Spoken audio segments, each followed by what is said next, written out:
Guys পানি ফল তো এমনি এমনি খেয়েছি, আজকে পানি ফল কিনতে গিয়ে তখন সেই লোকটা বললো যে এটা নাকি সিদ্ধ করেও খাওয়া যায়, সিদ্ধ করে বিট নুন দিয়ে খেতে নাকি অনেক টেস্ট। দেখি এবার ট্রাই করে কেমন লাগছে।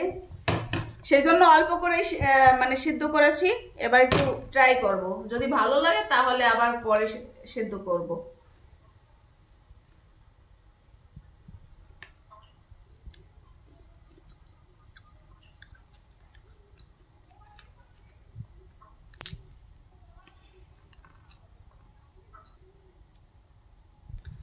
এই যে বেছে নিলাম, এবার হচ্ছে বিট নুন নিয়ে নিয়েছি।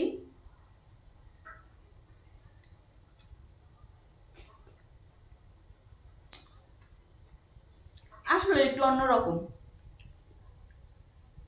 খারাপ না, ভালোই লাগছে,